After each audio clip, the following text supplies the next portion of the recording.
Good morning, everybody. It's Randy.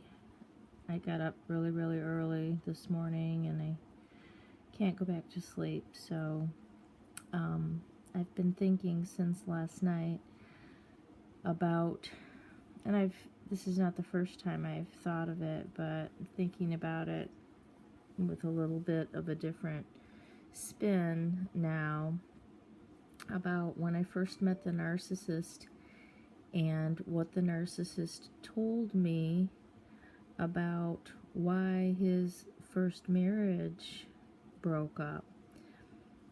And, even though throughout the many years that I was with him, I saw plenty of really good reasons why he would have been justified to break off his marriage, because his ex-wife truly does have a lot of antisocial traits, gold digger, feels above the law, entitled, criminal behaviors, a lot of theft, sexual manipulation, low morals,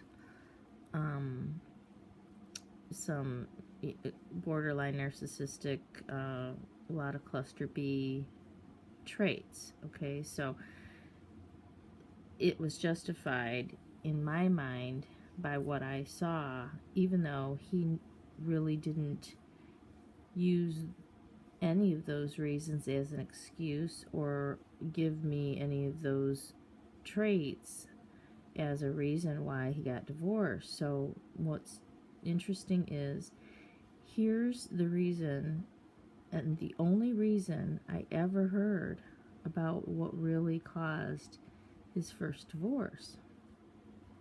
So his first divorce occurred when he was 28 years old. And he had 4 children already by that time. And they were ages 4, 5, 7, and 8. So that's a lot of kids. And those kids were young. And it was still, she filed for divorce, which the woman usually does. And he justified it to me, telling me that the reason for the divorce was that she was cheating on him. When I asked for the details about how he found out about her cheating,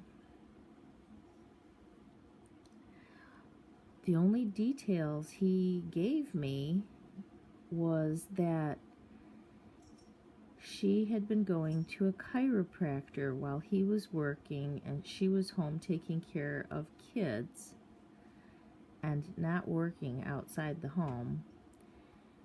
She started going to a chiropractor, and then he said he noticed that she would get all dolled up in order to go to this chiropractor, which may or may not be accurate. She may, I guess, have just been getting ready for the day, and he considered it, quote, getting all dolled up. I didn't get much information about why her getting ready for the day was anything special. This is after the fact. He told me that she had been getting all ready, supposedly, to go to the chiropractor, would take her 1 or 2 younger children who were not in school yet with her to the chiropractor. And of course, chiropractors, I think they usually want you to go maybe, 2-3 times a week at the beginning. And after she'd been going for I don't know how long to the chiropractor, he said a card fell out of her purse while she was driving, or they were driving in a car, and he saw a card in her purse, or sticking out of her purse, or it fell out of her purse, and he grabbed it and read it, and it was from the chiropractor to her. He never told me what the card said, but whatever it said, he told me it was obvious that they had been having sex, I guess. But that's all. I didn't get any hard evidence that he found any hard evidence that she truly was having an affair with this chiropractor. That's all I heard. And then all of a sudden, I think what he did was, I think he jumped to a conclusion. At least that's how he presented it to me, because he didn't give me any hard facts that he had, that his ex-wife was cheating on him, except that she would get ready, get all dolled up, go to the chiropractor, bring her youngest kids with her, go often, and then she received a card from him. And like I said, he didn't even tell me what the card said, that it had any, hard evidence that there was some reason for him to now, know for a fact that she was cheating. He never caught her cheating. He didn't catch her on the phone with the chiropractor. He didn't tell me he suspected she tried to go out at night, or he didn't tell me any really good reasons why a man would. Then I guess he moved out and he started doing all sorts of crap that would make her want to get a divorce after that. So he acted like she and, her behavior, this cheating behavior of hers, initiated it, and then after that, he did admit that he just did whatever the hell he wanted. After that, he acted out, did whatever he wanted, and then she filed for the divorce. And that was it. Now, shortly after their divorce was final, she was with another guy, and it wasn't the chiropractor. And she did move in with that guy within a year of their divorce.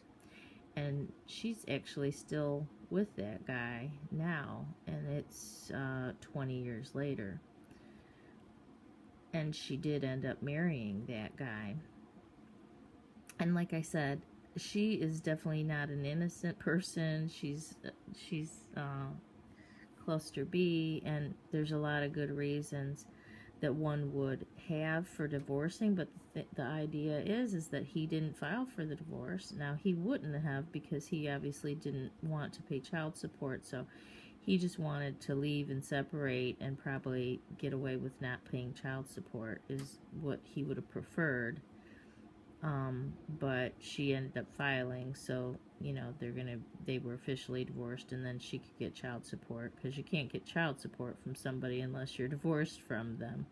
You can't squeeze the blood out of the turnip until you actually end the marriage, which is what she did. But I'm just thinking about how little evidence he seemed to even have that she was even really cheating.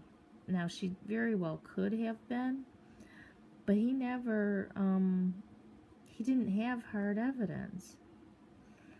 And do you really just, leave a relationship when you have 4 kids without having, hard evidence? It sounds weird to me now that I think about it, that it sounds like he was assuming a lot of stuff, that he just assumed she was cheating, and this card that she had is all the evidence he seemed to have. that other than she was going to see a chiropractor. And he gave her a card, gave it to her in person, didn't mail it to her, but I guess gave it to her, and he found it in her purse. And since he didn't tell me what the card said, it's like maybe it was just a card like that said thank you for your business. I don't know what that card said, but it seems extreme to go ahead and try and initiate a divorce. Well, he didn't initiate it, but like his behaviors caused her to initiate it, right? That's what they do. They don't ask for the divorce or file for the divorce, but they then do behaviors that cause you to file for the divorce. A lot of times, especially if that's a woman, the man won't file for divorce because he doesn't want to have the child support payments to start officially, the time to start officially ticking for his child support and arrearages to begin to build. So they like to delay divorce. But I'm thinking, like, do you get a divorce just because you find a card from somebody in somebody's purse? And like, is that all the evidence he needed? Because that's not very much evidence. And I don't even know if she denied it. Like, he never talked about that. But that was always like the linchpin, where, it caused the divorce was her fault because of that. And like, it's not very much of a reason. But what he did admit is that then he started going out with whoever he wanted. He moved in with his buddy and left all the kids and totally acted irrationally and reactively and extreme after supposedly just finding a card in her purse from someone else. Like, they didn't try to work it out or anything like that. And I was just thinking, like, if she was a normal person, if she was not a cluster B, that kind of reaction from him was really out of line. And I left it alone. I didn't press him for details because, I thought, oh, well, why should I go back in time? He's divorced and I don't really need to know, and maybe it's too hurtful for him to relive these memories. I didn't try to press the issue. But a couple different times I did say, and that's the only thing she did. That's all you found. That's it. That's what really caused this whole thing. Was just a card in her purse. So anyway, it's interesting to look back and think that I really didn't have all the information, and I still don't. It's 20 years later. And so that's all I wanted to say today. Thanks for listening.